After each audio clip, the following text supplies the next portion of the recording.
C'était une suite logique de s'attaquer au cinéma comme on s'était attaqué au théâtre.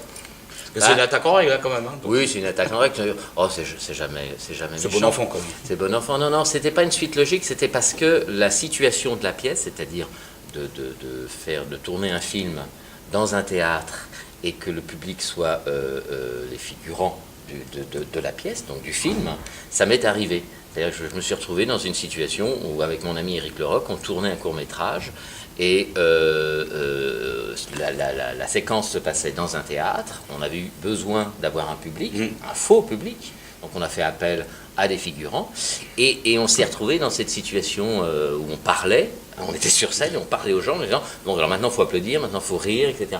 Et je me suis dit mais c'est le sujet d'une pièce. On se retrouve, on est sur une scène de théâtre, je parle au public, mais on est dans la même configuration et c'est parti de là. Voilà. Exactement. Et cinéma, pour venir au cinéma, quel enfant vous étiez par rapport au cinéma? Un enfant qui regardait des films qu'à la télé, qui avait le droit à son jeudi ou son mercredi au cinéma ou... Non, pas vraiment. Non, déjà, je suis l'enfant d'une chaîne, hein, quand même. J'ai connu que moi aussi, vous inquiétez pas. Voilà, c'est ça. Donc c'était des rendez-vous télé, mais je me souviens après, un petit peu plus tard, je me souviens des films du dimanche après-midi, mais c'était pas ça où j'ai pu avoir une petite approche au niveau du cinéma. Ça a été quand on m'a offert, là je devais avoir 7 ans ou 6 ans, on m'a offert un petit appareil, c'était un petit projecteur avec des petites bobines en plastique, et on tournait comme ça. Et j'avais Laurel et Hardy, Charlot, Buster Keaton, enfin bon, voilà. Et c'est là où je les regardais image par image, ça passait. C'est un petit peu, c'est par là que je suis venu au théâtre d'ailleurs aussi, parce que pour moi c'était du théâtre. D'ailleurs il n'y avait qu'un plan en règle générale des fois, c'était très, très restreint à l'époque. Et c'est comme ça que j'ai pu assouvir un petit peu mes envies de jouer et puis surtout d'avoir des connaissances, parce que Laurel et Hardy c'est la base, quoi. La base dans le burlesque, j'entends, c'est vraiment la base. Justement, c'est ce burlesque, ce slapstick, comme disent les Américains, qui est quand même très présent dans votre théâtre. Oui, ça vient de là. Ça vient de là. Après, il y a eu les Branquignoles, après, il y a eu De Funès, Bourvil, il y a eu tout. Enfin, et après, il y a eu Jerry Lewis, il y a eu Jacques Tati. Enfin, voilà, c'est vraiment. J'ai baigné là-dedans. Et d'ailleurs, ce qui est curieux, c'est que même si on est 40, 50 ans, 60 ans, même beaucoup plus aujourd'hui, quand j'écris une nouvelle pièce, je regarde à nouveau tous les Laurel et Hardy, tous les Buster Keaton, tous les Jacques Tati, je me rebaigne dedans. Alors après, bien sûr, c'est uniquement pour m'inspirer ou pour me motiver, c'est une sorte de, un petit peu de, comme ça, adrénaline, et ça me permet d'écrire à nouveau. Et on parlait des Branquignoles, moi je suis un fan absolu des Branquignoles.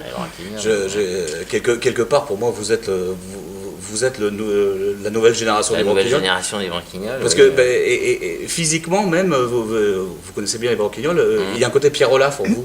Ah oui, un petit peu, c'est vrai. Facile, parce que c'est un acteur que je trouvais magnifique et oublié. Oui, parce qu'il est resté un petit peu peut-être dans le sein des Branquignoles, je sais pas, il a pas fait, enfin il a fait d'autres films bien sûr, mais ça a été... Mais les Branquignoles, oui, c'était une aventure extraordinaire. Moi, j'ai vu les Branquignoles la première fois, c'était À les belles bacchantes. Oui, voilà. Et là, le film ou la pièce, Non, le film. Et très longtemps plus tard, en 2003, je crois, 2002, on jouait Froufrou les Bains au Théâtre de Nou et Colette Brosset est venue nous voir. Voilà. Mais Robert Derry était ou décédé ou très malade déjà. Moi, je garde le texte avec Gérald Sibleras qui a coécrit, avec qui on a travaillé sur Silence on tourne. On fait une captation et on va garder le texte parce qu'il faut qu'il y ait une trace. Et quand on voit le résultat de la pièce, on se dit on est plutôt dans du burlesque, talac, soin de soin. Et non, pas du tout. Donc j'ai beau le mettre dans le texte pour des troupes qui le montrent, j'ai beau mettre attention, partez de la sincérité de la situation, n'appuyez rien, etc. Des fois ça passe pas. Ouais. Non. Et donc quand c'est appuyé, il y a une version qui a été jouée au Brésil. Ils ont vraiment, j'ai vu dans le programme, je dis oh là, on est mal barré. On est mal barré. Et effectivement, voilà. On ne peut pas faire de grimaces comme ça dans Thé à la menthe, c'est pas possible. Non. Et dans Silence non plus. Non, il y a un quotidien, il y a une réalité de situation, une sincérité, un quotidien qui doit... Et moi, je me bats énormément là-dessus quand je monte les pièces, et puis même quand elles durent comme ça, parce on peut facilement se laisser entraîner, et puis voilà, y aller un petit peu, appuyer quoi, le trait. Moi, je me bats pour que non, au contraire. En cuisine, dans un petit salé, on rajoute rarement du sel. Donc là, je ne vois pas pourquoi on rajouterait une grimace alors que la situation en soi est déjà drôle. La grimace n'est le résultat que d'une intention, ouais. Elle n'est pas gratuite. Voilà. J'écris, je me projette dans une histoire et dans un personnage. Ça c'est vrai, donc j'écris pour moi. Après, le personnage il existe, même à l'écriture. Donc après c'est un comédien qui va prendre les pas du personnage, mais il ne va pas me copier moi. Parce que non, mais il y a une intonation qui est la vôtre. Alors, chez Erwan, je reconnaissais, j'entendais la petite voix. Voilà, il reste quelque chose, bien sûr, mais ça transpire automatiquement. Mais il amène, surtout Erwan, amène sa personnalité, son personnage, son clown, voilà. Et à ce moment-là, ça fonctionne. Hein, les personnages ils sont vivants. Ça fonctionne.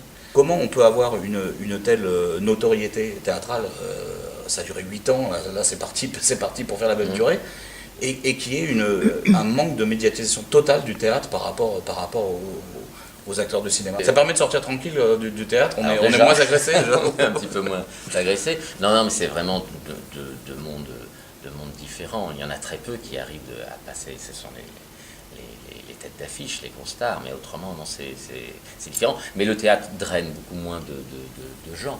Ouais. Une captation va éventuellement ramener, je ne sais pas combien de téléspectateurs à la télé, mais ça me gêne parce que c'est un peu plus compliqué des fois à monter ses propres projets. Ouais, oui, c'est ça. Mais c'est surtout que bon, alors le théâtre me prend beaucoup de temps, ça c'est évident, mais c'est que pour l'instant on n'est pas vraiment venu me chercher non plus au cinéma, enfin très très peu.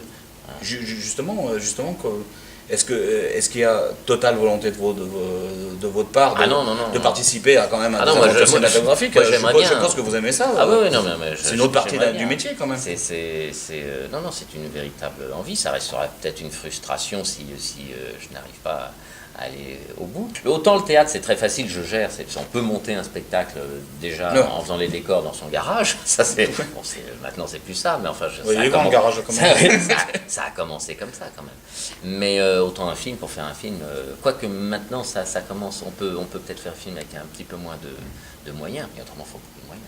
Le piège souvent des pièces adaptées au cinéma, il y en a beaucoup, c'est diluer la pièce. C'est difficile. Une adaptation de pièce, c'est très compliqué. C'est vrai que les pièces qui ont été adaptées au cinéma, qui ont mieux réussi, ils sont restés un petit peu... Ah oui, Diplomatie, pièces comme ça. Oui, il y a eu le Dîner de con, il n'y avait pas tellement d'extérieur. Le prénom. Le prénom, voilà. Mais ils sont très très peu. Mais non, moi j'ai pas envie qu'on adapte les pièces au cinéma. Moi je veux un film à part entière. Quitte à faire quelque chose... En plus, j'écris vraiment avec la salle, quoi. Je veux dire, t'es à l'amande, tout est citron, c'est une répétition, une représentation, il faut que le public soit complice, il faut qu'il y ait un vrai public. Sinon, son tour, on s'adresse au public, puisqu'on ne va pas s'adresser à des gens dans une salle. Enfin, vous voyez, c'est pas possible. La situation n'est pas la même. On est vraiment dans un théâtre vivant, c'est-à-dire que si on veut vraiment apprécier ce genre de pièce, il faut être là, il faut avoir payé et venir dans la salle. Exactement. En plus, c'est très simple de venir au théâtre, maintenant c'est plus comme avant où il fallait se pomponner, prendre ses billets à l'avance, etc. Non, maintenant avec tout le système de billetterie, c'est beaucoup plus facile de venir au théâtre. Je veux dire, ça doit être, à Paris surtout. À Paris, mais ça doit être ouvert à plein de monde. Et je pense qu'il y a des gens qui se disent encore, oh là, c'est un petit peu compliqué, oh là, c'est pas pour nous, voilà. Non. C'est un côté élitiste encore. Oui, pour certains. On s'imagine pas, nous, parce qu'on est dedans, mais moi j'ai rencontré des gens qui m'ont dit, oh, c'est la première fois que je viens au théâtre, mais il y a peu de temps, hein, voilà, et qui étaient des gens d'une 50aine d'années. Il y a encore du chemin à faire, mais on est bien loin du début de Villard et tout ça. On va essayer justement. Pour moi, la captation reste quand même un moyen de laisser une trace, mais voilà, il ne faut pas que ça remplacera jamais. On peut pas remplacer le système d'un spectacle vivant, c'est-à-dire que les gens, on est là, je veux dire, voilà. que ce soit au particulièrement dans vos cinéma, théâtres, hein. et particulièrement dans mon théâtre, cinéma, télé, il y a un écran, on n'est pas là, on regarde quelque chose, le produit est bien, mais on est extérieur. Cinéma, c'est fait pour. C'est-à-dire que voilà, le réalisateur il va choisir des plans, c'est lui. Au théâtre, c'est un peu, c'est nous qui choisissons. Quand on est dans la salle, on regarde ce qu'on veut. Il faut bien se dire qu'au théâtre, on est libre. C'est nous qui faisons notre plan et tout ça. Votre approche du cinéma, ça donnait quoi? Je fais un petit peu de télé, je fais quoi, 4-5 films, surtout avec Gérard Jugnot, Ouais. Court-métrage un petit peu. Voilà. Pour terminer, la suite, Moi, je suis dans une autre pièce, mais qui n'est pas une pièce de mon cru vraiment. Ouais.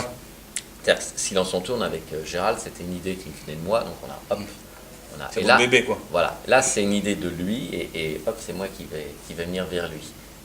Et on va commencer en septembre à écrire quelque chose. Peut-être que la suite, il va y avoir une reprise de Froufrou les Bains. Ah ouais. Voilà, Bonne idée, en parce qu'il y a 2020. plein de gens qui qui n'ont n'ont pas vu. Moi, par exemple, mais bon, j'ai voilà. pas eu le temps. Donc là, on est dans la parodie d'opérette un petit peu. Oh, ouais, Voilà, super. ça chante, ça danse, ça va être sympa. Ça devrait se passer ici, d'ailleurs. Ah bah, très bien. Bah, je vous remercie, Voilà. Mais c'est c'était moi. un super moment. Et puis après, on va aller voir ça.